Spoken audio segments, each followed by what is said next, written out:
Brace yourself for this.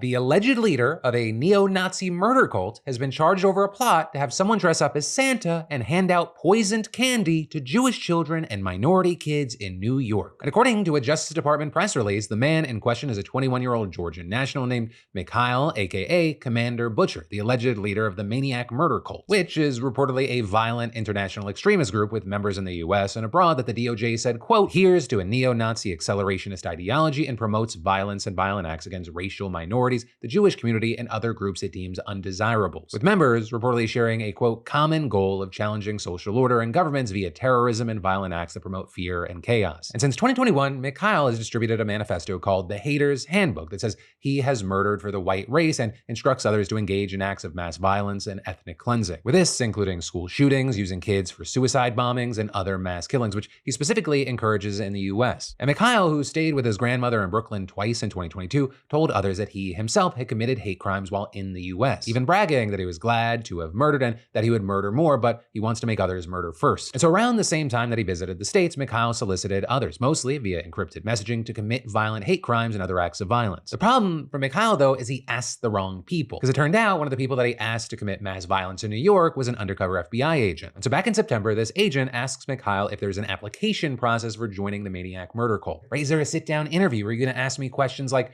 what's your worst trait? Where are you weakest? Which I imagine in this setting, an applicant would be like, I think I just like committing hate crimes too much. But Mikhail reportedly responded, well, yes, we ask people for brutal beating, arson explosion, or murder vids on camera. And adding that poisoning and arson are best options for murder, and suggesting that the agent consider a large mass murder in the US against low-race targets. But then a few months later, him asking the agent to commit violent crimes such as bombings and arsons for the purpose of harming racial minorities, Jewish individuals, and others. Even providing, quote, detailed plans and materials like bomb-making instructions. And reportedly at the same time, Mikhail had also started planning out a mass casualty event in New York set for New Year's Eve that involved, quote, an individual dressing up as Santa Claus and handing out candy laced with poison to racial minorities and children at Jewish schools in Brooklyn. With him even going as far as to draft step-by-step instructions to carry out the scheme and share detailed manuals on creating and mixing lethal poisons and gases with the undercover agent. But ultimately, this ended up being a flawed plan, not only because Jewish kids don't really do Santa, but of course because he showed this to an undercover agent and they nabbed his ass. And so now we've seen a grand jury indict him on 4 charges, 1 count each of soliciting and conspiring to solicit violent felonies, including hate crime acts and transporting an explosive with intent to kill or injure, as well as 2 other counts of distributing information about how to make explosives and sending threatening communications. And if he gets convicted, this absolute psychopath could face up to 50 years in prison. So yeah, I guess at the very least, add secret Nazi Santa on the list of random fucking things to be scared of now.